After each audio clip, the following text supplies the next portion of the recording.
لیکن یہ تو اس ٹائم صحیح انداز نہیں ہو رہا تھا کہ کون ہے. جب اس کی تلاشی لی گئی تو تلاشی میں 2 موبائل فون جوابی فائرنگ میں وہ بھی بندہ مارا گیا. ایک مارا گیا یا زخمی ہوا؟ ایک مارا گیا. اچھا. ایک ہی تھا. جو قانون نافذ کرنے والے اداروں کا کہنا ہے کہ ایک ہی موٹر سائیکل سوار تھا, اسی نے فائرنگ کی, اسی کے پولیس کی جواب فائرنگ سے وہ مارا گیا. ایک ہی شخص تھا. جب تلاشی لی تو ویپن برآمد ہوا, 7 اور 2 موبائل فون برآمد ہوئے, 7 ایک افغان نیشنل کارڈ برآمد ہوا, 7 ایک یو کارڈ برآمد ہوا جو عام 100 200 300 روپے کا بن رہا ہے. U card B R T کے لیے سفر کے لیے. موبائل ملنے کے بعد تو یہ امید ان کو پیدا ہو گئی کہ یار اس سے تو ہم پتہ لگا لیں گے. موبائل میں دیکھا تو اس میں سمس نہیں تھی. پھر وہ چیز ادھر ٹھپ ہو گئی. موبائل بند ہے, کوڈ لگا ہوا ہے. جب کوڈ لگ گیا وہ ہو گیا تو تھمب سے بھی موبائل نہیں اوپن ہو رہے تھے تو چیز پھر ٹھپ ہو گئی. ایک بی آر ٹی کا کارڈ ہے ان کے پاس, اس بی آر ٹی کارڈ پہ گھوم پھر رہے ہیں کہ اب کیا کریں. اگر آپ نے دیکھا ہو بی آر ٹی کارڈ پہ کوئی نیم کوئی ایڈریس نہیں لکھا ہوتا. وہ ہر ایک شخص جا کے کرنسی میں پیمنٹ کر کے کارڈ حاصل کر لیتا ہے. اس میں کوئی شناختی کارڈ نمبر کی ضرورت نہیں ہے, اس میں کوئی موبائل نمبر کی ضرورت نہیں ہے. بچہ بھی لے لیتا ہے, بڑا بھی لے. خیر جب یہ یہاں پہ یہ ٹھپ ہو کے رہ گئے تو اس دوران ٹیم تشکیل دی گئی کہ آپ کے پاس صرف اور صرف یہ ایک کارڈ ہے, زو کارڈ, اس کے ذریعے آپ آگے چلو. تو میں ایک طرح سے کہوں گا کہ ہزاروں گھنٹے کی فوٹیجز اگر آپ نے کبھی تجربہ کیا ہو تو یہ سی سی ٹی وی فوٹیج دیکھنا انتہائی بور کام ہے. یعنی 1 گھنٹے کی فوٹیج اگر آپ دیکھ رہے ہیں تو آپ کو تفصیلاً دیکھنے کے لیے 1 گھنٹہ چاہیے. تو ہزاروں گھنٹوں کی فوٹیج دیکھنے کے لیے آپ کو ہزاروں گھنٹے چاہیے. سینکڑوں کیمروں کی فوٹیجز, کوئی انتہائی ٹف قسم کا وہ تھا. تو وہ جب دیکھیے وہ کہتے ہیں محنت ہو, یقین ہو, ایک چیز تک پہنچنے کی جستجو ہو, تو اس دوران ان کو ایک جگہ سے سرا ہاتھ لگ گیا, یعنی یہ شخص آ رہا ہے. تو پھر جو وارداتیں ہوئی تھی ان میں سے کچھ عینی شاہدین نے ٹارگٹ کلر کو دیکھا تھا. یہاں سے پولیس کو ایک دہشت گردی ہم اسے کہیں گے, اس کا چہرہ جو ہے وہ پولیس کو صرف مل گیا. چہرہ تو ادھر جب وہ مارا گیا اس ٹائم مل گیا, اور پھر اس سے سی سی ٹی وی چہرے سے سی سی ٹی وی فوٹیج تک یہ پہنچے ہیں. لیکن اس کے بعد بھی یہ کنفرم نہیں تھے کہ آیا, کیونکہ مردہ شخص اور زندہ شخص کے چہرے اس میں فرق ہوتا ہے. تو پھر پولیس نے جو عینی شاہدین, ان کو کئی وارداتوں میں عینی شاہدین تھے جنہوں نے اس ٹارگٹ کلر کو دیکھا تھا, تو وہ انہوں نے اس کو بلوایا, عینی شاہدین کے سامنے فوٹیج چلائی. جو ہماری additional I G C T سے بات ہوئی تو ان کا یہ کہنا تھا کہ ہم نے یہ نہیں کہا کہ فوٹیج میں یہ شخص ہے, لیکن ہم نے فوٹیج چلائی کہ یہ فوٹیج آپ دیکھو. اس فوٹیج میں آپ کو جس شخص نے آپ کے رشتے دار کو, عزیز کو ٹارگٹ کیا وہ آ رہا ہے کہ نہیں. تو 2-3 جو عینی شاہدین تھے انہوں نے اس کی شناخت کر دی, ہاں یہی شخص ہے جو کہ اس فوٹیج میں سامنے سے آ رہا ہے. پھر سرے سے سرا نکلتے نکلتے وہاں پہ ان کو یہ پتہ چلا کہ جو ایک موبائل فون بریک ہو گیا, وہ کھل گیا. اس سے ان کو جو پتہ لگا کہ اس پہ جو وائی فائی یوز ہو رہا تھا وہ بھی اسی بی آر ٹی کا وائی فائی تھا. نیٹ ورک جو تھا اس پہ یوز ہوا ہے, آئی پی ایڈریس وغیرہ, وہ wifi B R T کا. Wifi B R T کا وائی فائی فری ہے, آپ کنیکٹ کر سکتے ہیں وداؤٹ کوڈ ہے. جو بھی چڑھتا ہے بی آر ٹی بس میں وہ کنیکٹ ہو جاتا ہے. اچھا, دہشت گرد جو ہے اپنا آئی پی ایڈریس بھی نہیں یوز کرتے تھے, وہ بی آر ٹی کا یوز کرتے تھے تاکہ ٹریس نہ ہو. تو یہ جو ہزاروں گھنٹوں کی فوٹیجز تک ان کی جو دیکھنا ہوا یہ چیز, وہ ان کو آسانی وہاں پہ پیدا ہوئی جب انہوں نے ایک موبائل فون کو بریک کیا, وہاں سے آئی پی ایڈریس ملا, ان کو ٹائمنگ کی ڈیوریشن کا علم ہوا. اس کے بعد ان کو جگہ علم ہوئی. تو یہ ٹیکنالوجی کے استعمال, انسانی ریسورسز کے استعمال, ٹیکنالوجی کے استعمال کے بعد, ہیومن انٹیلیجنس کے استعمال کے بعد یہ اس کی شناخت کرنے میں کامیاب ہوئے کہ یہی شخص ہے. اس کے بعد پھر چیز ٹھپ ہو کے رہ گئی کہ ابھی مزید کیا آگے ہوگا.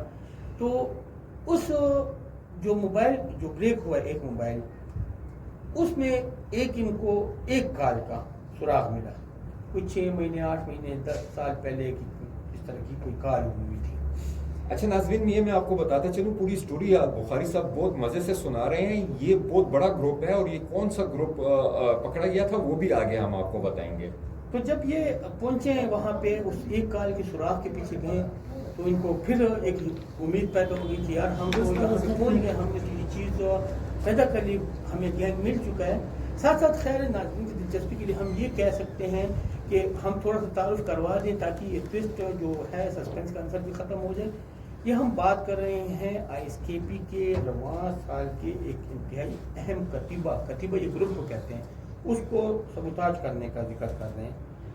انتہائی خفیہ تنظیم ہے, نہ کارکن کو پتہ چلتا ہے, نہ ہینڈلرز کا پتہ چلتا ہے, نہ فیسیلیٹیٹرز کا پتہ چلتا ہے. خفیہ تنظیم ہے, ابھی تک اس کی خد و خال واضح نہیں ہے. اچھا, جن کو آئی ایس کے پی کے بارے میں نہیں پتا ان کو بتاتا چلیں کہ یہ آئی ایس داعش بھی جسے کہا جاتا ہے, یہ اس تنظیم کی بات ہو رہی ہے. تو جب یہ انہوں نے وہ کیا, جب موبائل نمبر کو سراغ ملے, ان کا ایک گروپ تک ہم پہنچ گئے. جب یہ اس موبائل نمبر پہ پہنچے, وہ ایک گھر میں ہے. جب اس گھر پہ انہوں نے ریڈ کیا کہ یہ تو ہمیں مکمل گروپ مل گیا ہے, وہ موبائل ڈھونڈو نہیں ملا. وہ ایک بچی کے بیگ میں سے خفیہ طریقے سے اسے چھپا کے رکھو ہوئے ملا.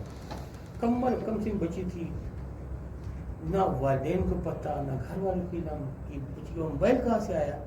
خیر تھوڑا سا جو بھی والدین کے ذریعے بچی کو انہوں نے وہ کرا کے, تو بچی نے بتایا کہ اسے ایک دوست نے گفٹ کیا ہے.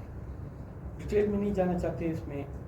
جب اس دوست کا پتہ چلا, وہ دوست پشاور کا ہے, چھاپا کسی اور شہر میں مارا گیا تھا. جب دوست کے پیچھے پہنچے تو وہ ایک پشاور والے معذور بن گئے. پھر چیز ٹھپ ہو کے رہ گئی کہ یار یہ اب مطلب معذور شخص تو یہ. خیر اس کو جب پولیس نے انٹروگیٹ کیا کہ بھئی یہ کیا قصہ ہے, تو اس سے تو یہ ایڈمٹ کیا کہ میں نے دیا ہے موبائل, لیکن یہ موبائل کہتے ہیں میں نے خریدا ہے ایک بندے سے. اسی طرح کے پھر چیز وہاں پہ ٹھپ ہو گئی. لیکن میں نے اب کہا نا کہ یقین ہو, میں نے تو اللہ کی مدد شامل ہو, تو ہم یہ کہیں گے. تو وہاں پہ ایک غلطی ہوشیار سے ہوشیار شخص کر بیٹھتا ہے, مجرم کر بیٹھتا ہے. تو اس شخص نے اپنا موبائل بیچا ہے, اسی دکان سے دوسرا موبائل اسے خریدا تھا. تو دوسرے موبائل کا سراغ ان کو مل گیا, تو اس کے ذریعے یہ دوسرے شخص تک پہنچے. دوسرے شخص کو گرفتار کیا, اس کو لے کے آئے. انٹروگیشن میں وہ بریک نہ ہو, مسلسل محنت کرتے رہے. وہ جب بریک ہوا ہے تو پتہ چلا کہ انہوں نے جو بندہ مارا گیا ہے وہ اس گرفتار ہونے والے شخص کا داماد ہے. اور اس شخص کا جو گرفتار ہوا ہے, اس کا ایک بیٹا بھی ڈرون میں مارا جا چکا ہے افغانستان میں. یہ خود بھی کہتے ہیں افغانی ہے, اس نے ایک قبائلی ضلع کا شناختی کارڈ حاصل کیا ہوا ہے. اس کی جو باجوڑ کا, اس کی جو فیملی ہے وہ افغانستان میں ہے. وہاں سے پھر چیزیں کھلتی چلی گئیں, اور ایک بہت بڑا گینگ کا یا ایک خفیہ تنظیم کا پتہ لگ گیا کہ یار اس کا یہ کتیبہ کتنے افراد پہ مشتمل تھا. ان میں سے کئی ایسے ملزمان شامل ہیں بقول جو گرفتار شخص کے انکشافات کے مطابق, جو کہ جب اٹیک ہوا تھا افغانستان میں جیل پر, جو حکومت تبدیل ہوئی وغیرہ, تو اس میں کئی لوگوں کو انہوں نے چھوڑ دیا. تو ان میں سے کئی لوگ اس تنظیم کے تھے. تو وہ ساری کی ساری چیزیں اوپن ہوتی گئیں, اور گرفتاریوں کے امکان ظاہر کیے جا رہے ہیں. لیکن جب آپ کو پتہ, جب ایک شخص پکڑا جاتا ہے تو گینگ کے دوسرے لوگ غائب. اچھا, یہ جو آپ نے کہا داماد تھا, اس کا نام جو ہے امان اللہ تھا. نہیں, ظفر عرف خالد. خالد عرف ظفر, ظفر عرف خالد. ظفر جو ہے یہ بورڈ بازار میں اس کی دکان تھی. نہیں, اس کی بورڈ بازار میں دکان نہیں تھی. ہاں, یہ آتا جاتا رہتا تھا افغانستان سے یہاں. اس کے بعد جو کارڈ ملا ہے وہ POR تھا, proof of registration, Afghan proof of registration, POR جسے کہتے ہیں, وہ تھے اس کے پاس. تو یہ اتنی بڑی انویسٹیگیشن ناظرین, جیسا کہ ہم نے سارا بتایا کہ پشاور میں ایک داعش کا نیٹ ورک جس نے مسیح برادری کو, سکھ برادری کو, اور یہاں پہ ہمارے کافی علماء اکرام کو جو ہے وہاں یہاں پہ ٹارگٹ کیا. اور یہ ہم نے مطلب پشاور میں جتنی بھی ہم نے دہشت گردی 2008 سے لے کے ابھی تک ہم دیکھ رہے ہیں, تو زیادہ تر دہشت گرد جو ہیں وہ 30 بور کا استعمال کرتے ہیں, یہ SMG کا استعمال کرتے ہیں, کیونکہ اس میں بلٹ زیادہ تر 9mm کا. تو اس میں 30 بور سوری وہ زیادہ 30 بور کا اس میں جو ہے وہ 30 بور استعمال ہوئے. اس وجہ سے ہمارا شک بھی نہیں جا رہا تھا کہ یہ کوئی اتنی بڑی تنظیم ہوگی. تو 30 بور جو ہے وہ عام طور پہ پشاور میں عام لوگ اپنے سیکورٹی کے لیے یا اپنی حفاظت کے لیے اپنے پاس رکھتے ہیں. تو اس میں جو ہے وہ 30 بور کا استعمال ہوا, تو اس وجہ سے شک بھی نہیں جا رہا تھا. پھر فورینزک ہوئی اصلی کی, یا وہ جو اس کے خول ملے تھے بلٹس کے, اس کی فورینزک ہوئی. اس سے پہلے پتہ چلا کہ یہ ایک ہی گروپ ہے. پھر آہستہ آہستہ اصل میں داعش کے جو ISKP ہے, ان کے یہ جو طریقہ کار ہوتا ہے یہ بھی تھوڑا سا بخاری صاحب چینج ہوتا ہے. TTP کی اگر ہم بات کریں تو وہ ایک جھنڈ کی شکل میں جو ہے وہ پھرتے ہیں یا ان کے لوگ زیادہ ہوتے ہیں, انہوں نے ایک جگہ پہ ٹریننگ لی ہوتی ہے, ایک دوسرے کو پہچانتے ہیں. TTP کو ہم اس طرح کہہ سکتے ہیں کہ وہ ایک ظاہر معلوم لوگ ہیں, ان کا پتہ ہوتا ہے کہ یار فلاں شخص TTP سے بلانگ کرتا ہے, فلاں فیملی کا ہے, فیملی یا اللہ تعلقی کا اظہار کرتی ہے یا نہیں کرتی, اس کی قوم کا, اس کے وطن کا پتہ ہوتا ہے, یہ فلاں قوم فلاں اس کا ہے, TTP کا یہ پتہ ہوتا ہے. داعش کا طریقہ کار انتہائی خفیہ ہے. اگر ہم دیکھیں تو اس سے قبل ان کے جو طریقے آہستہ آہستہ وہ بریک ہوتے رہتے ہیں. مطلب آپ فیس بک میسنجر پہ میسج لکھ رہے, اپنے میسنجر پہ آپ نے میسج لکھ لیا, آپ سائن آؤٹ ہو گئے, وہ میسنجر میں اوپن کرتا ہوں, آپ کے پاسورڈ میرے پاس بھی, وہ میسج میں پڑھ کے ڈیلیٹ کرتا ہوں یا چھوڑ دوں. اس ٹائپ کی چیزیں وہ بھی آہستہ آہستہ انتہائی خفیہ. ادھر جو ابھی تک کی انفارمیشن جو کلیکٹ کی تھی اس میں یہ بتایا جا رہا تھا کہ ایک رکن کو دوسرے رکن کے بارے میں علم نہیں ہوتا. ان کو یہ علم نہیں ہوتا کہ ویپن کون رکھ کے جا رہا ہے, کنوینس کون دے کے جا رہا ہے, رقم کون پہنچا رہا ہے. لیکن اس کیس کے ٹریس ہونے سے کئی چیزیں کلیئر ہوئی ہیں کہ اس میں فیملی بزنس پہ انوالو ہے, کیونکہ سسر داماد پکڑے گئے ہیں. اس سے پہلے اس جو گرفتار ملزم کا ایک بیٹا بھی اس میں ہلاک ہو چکا ہے یہ ڈرون میں. تو وہاں سے پتہ لگ رہا ہے کہ اس میں فیملی انوالومنٹ ہے. ہو سکتا ہے مکمل نہ ہو, لیکن ایک دو کیسز جو ہوئے اس سے قبل جو کتیبہ ٹریس ہوا تھا 2016 غالباً 2016 میں فرسٹ کتیبہ جو ٹریس ہوا تھا. کتیبہ داعش کے الفاظ میں گروپ کہتے ہیں. یہ 10 سے 12 افراد, 6 سے 7, 7 سے 10, 10 سے 12 افراد مشتمل ایک گروپ تھا. اس گروپ کو دوسرے گروپ کا علم نہیں ہوتا, یہ بتایا جاتا ہے. تو یہ ایک گروپ جو ہوتا ہے وہ ٹریس ہوتا ہے, ان کے ساتھ بھی فیملیز تھی. پشاور میں بہت بڑا آپریشن ہوا تھا اگر آپ کو یاد ہو. یہ دوسرا گروپ جو ٹریس ہوا اس میں بھی یہ لگ رہا ہے کہ اس میں فیملیز موجود ہیں. تو یہ قانون نافذ کرنے والے ادارے اب اس چیز پر بھی کام کر رہے ہیں. اس کی خد و خال جاننے میں انٹرنیشنل تنظیم میں انٹرنیشنل سطح پر اس کو ٹیررسٹ آرگنائزیشن قرار دیا گیا ہے. اس کے خد و خال جاننے میں یہ چیز ابھی ان کی مدد کر رہی ہے. بہت شکریہ بخاری صاحب, ہم نے بڑی ڈیٹیل سے اپنے ناظرین کو سمجھایا. آخر میں ایک چھوٹا سا ہم بتا دیں گے کہ ابھی جو ملیٹنسی کا جو ہم یہ دور گزار رہے ہیں, کہتے ہیں دور وہ ہوتا ہے جو آ کے گزر جاتا ہے, اور سننے میں تو بڑی خطرناک باتیں آ رہی ہیں کہ ہم نے ایک مطلب رہنا ہے ابھی اس میں کچھ سال. تو اس حوالے سے کچھ بتا دیجئے کہ کس طریقے سے ہم مطلب پہلے تو صرف TTP سے ہی ہم مقابلہ کر رہے تھے, ابھی بیچ میں ISKP آ گئی ہے اور یہ بہت خطرناک تنظیم ہے, اور سنا ہے کہ ایران کے راستے اور لوگ بھی داخل ہو رہے ہیں. تو اس کا چھوٹا سا اینڈنگ ہمیں دے دیجیے. دیکھیں فیضان, بات یہ ہے کہ ہر ایک خطے کی اپنی مجبوریاں ہوتی ہیں. ہم جس خطے خیبر پختونخوا کے رہائشی ہیں, یہاں کے باشندے ہیں, یہاں پر ہماری پیدائش ہوئی ہے, ہمارے آبا و اجداد یہاں پہ دفن ہیں, اس خطے کی بدقسمتی یا خوش قسمتی یہ ہے کہ یہ سرحدی علاقہ ہے. سرحدی علاقوں میں یہ چیزیں چلتی رہتی ہیں, آپ کو ان چیزوں کا سامنا کرنا پڑتا ہے. تو کر رہے ہیں, لیکن امید افزا حوصلہ افزا بات یہ ہے کہ اگر آپ دیکھیں تو جس مٹی سے یہ بنے ہیں اس مٹی سے ہم بھی بنے ہیں. ٹریس بھی ہو رہے ہیں, پکڑے بھی جا رہے ہیں. ایک مجبوری, دیکھیں ہمارے پاس آپشن نہیں ہے کہ ہم یہاں سے نکل کے کسی اور جگہ جائیں گے. اپنا گھر بار, چلو گھر بار ہم چھوڑ دیتے ہیں, اپنی آل اولاد کو اٹھا لیتے ہیں, ہماری فیملیز کے اور ممبرس یہاں رک جائیں گے نا, بھائی ہیں, بہنیں ہیں, اس کے علاوہ ہمارے والدین کی ہڈیاں یہاں ہیں, ہم چھوڑ کے تو نہیں جا سکتے. تو ہمارے پاس تو ایک ہی راستہ ہے, جنگ کرو یا مرو.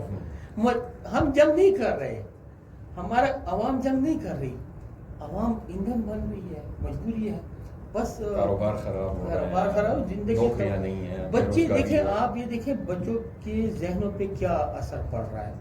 آپ کے بچوں کو علم ہے کہ بم دھماکہ کیا ہے, گن فائر کیا ہے, پسٹل کسے کہتے ہیں. یہ انتہائی خطرناک بات ہے. آپ کے 5 سالہ بچے کو پاپا یہ پسٹل ہے, پاپا یہ گن ہے, پاپا دھماکہ ہوا ہے. میں جرنلسٹ ہوں, میں دھماکے کوریج کے لیے جاتا ہوں, میری مطلب ٹی وی پہ آ جاتا ہوں. اب میں ایسی جگہوں پہ ہم موجود بھی تھے کہ دوسرا دھماکہ ہوا. بالکل, میرے 5 سال کا بچہ ہے, مجھے کہا پاپا تم دھماکے میں کھڑے تھے. وہ بولنا نہیں آتا کہ کوریج کر رہے تھے, تم دھماکے میں کھڑے تھے. اس کو ابھی سے دھماکے کا لفظ, بم کا لفظ, سوسائڈ کا لفظ اس کے ذہن میں آ چکا ہے. یہ ہماری بہت خطرناک سچویشن ہے. اللہ تعالیٰ ہمارے حال پہ رحم کرے. آمین آمین. بہت شکریہ ناظرین, ہمارا YouTube چینل دیکھنے کے لیے.